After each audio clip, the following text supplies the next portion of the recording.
Section B of the design curriculum covers the historic context of design. When answering Section B questions, you must always write a history of design essay. Contextual Era 1 covers development of environmental design and how design is used to benefit society and the environment. So what is environmental design? Environmental design includes industries like architectural design, urban and landscape design, display, event or exhibition design, interior design, theatre and set design, and interior decorating. We will be looking at the development of architecture and how it benefited society. I am an architect! History of architecture! Let's look back in history with this little rhyme to the architecture trends since the beginning of time.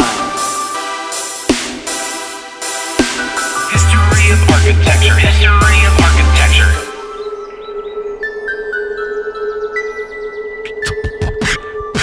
The birth of architecture, so simple, so sweet. A design so magnificent, it can't be beat.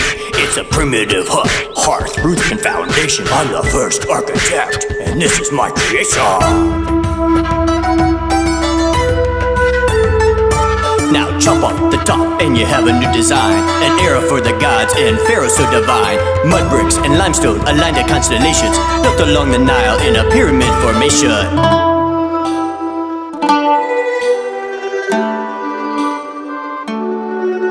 Your pyramids are cool, but they lack in practicality. We're the Greeks and the Romans, and we build for immortality. From the Parthenon to the Pantheon and the Imperial Forum, look at our town plan and all our decorum.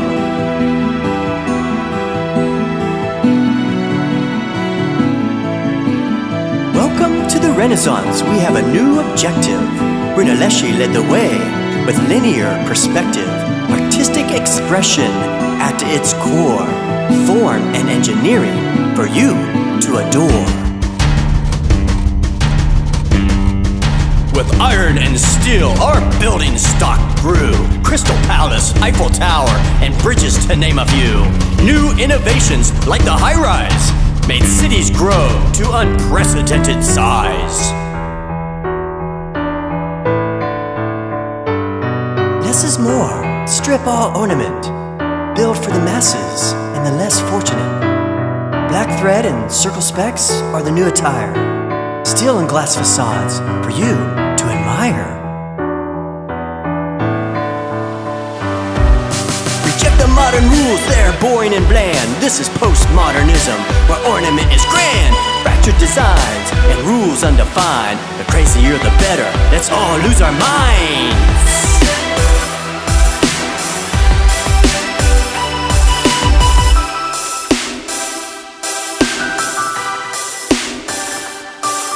The past shaped the present, and now we're here today. With environmental standards, we're building in new ways. Sustainable sites and LEED certified, recycled materials that are locally supplied. The future looks bright with less limitations. Architecture is evolving with more applications. Create the next trend and build in new ways. Frame the future, starting today. We're architects. We're architects.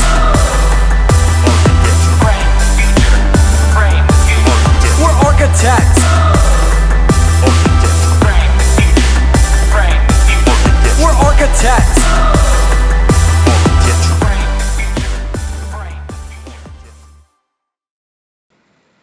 The timeline that we will be working with covers architectural development from the New Stone Age, which started approximately 9,000 years before Christ.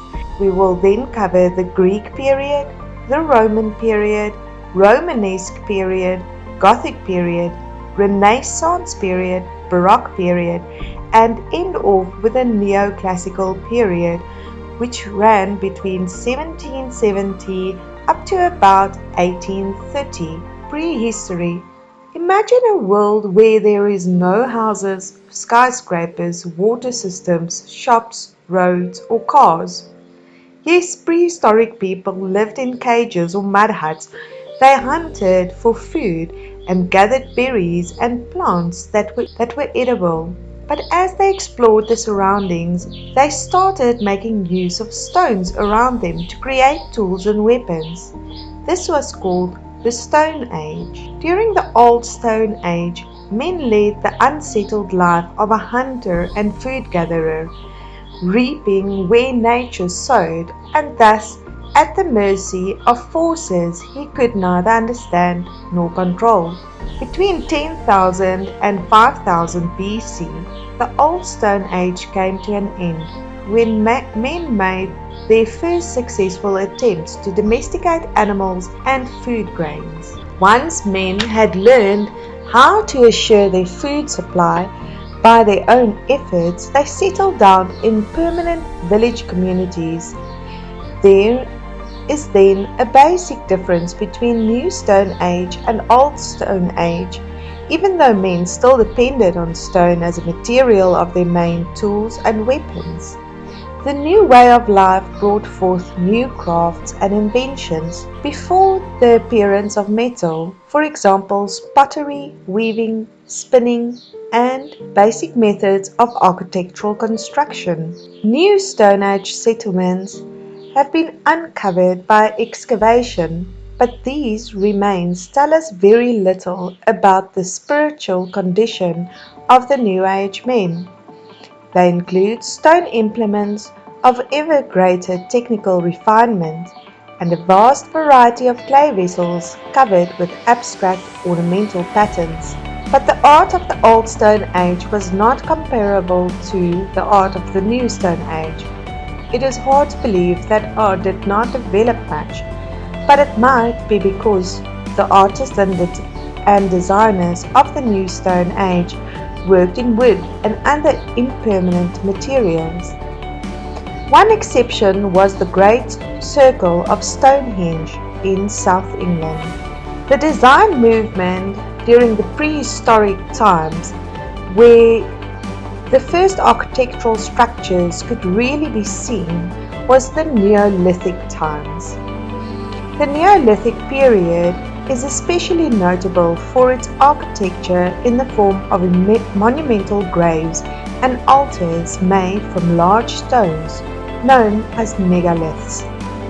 The megaliths were built using menhirs, a small single stone, dolmens, consisting of a large flat horizontal stone supported on upright stones. This was the start of the post and lintel beam, and was the first construction method developed in the world, using a lintel or a beam as a horizontal member over a space supported at the ends by two vertical posts. Megaliths were also built using laystone.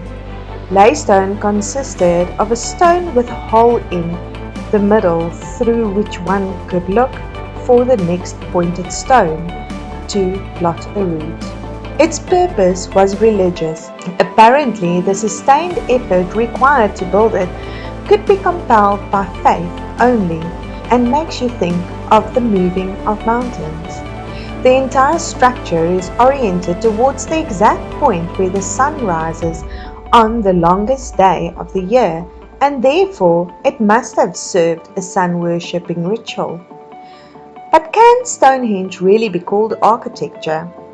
To the ancient Greeks, architecture meant something higher than ordinary texture or construction, a structure set apart from the merely practical, everyday kind by its scale, order, permanence, or seriousness of purpose. Therefore, we shall have no difficulty in calling Stonehenge architecture, once we understand that it is not necessary to enclose space in order to define it. Analyzing the Great Circle of Stonehenge Stonehenge is a chromalith. It's a circular stone construction.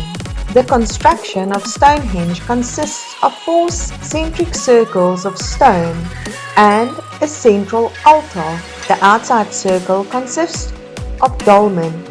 The second circle from the outside consists of menhir. The third circle consists of dolmen again, but the circle is not fully enclosed.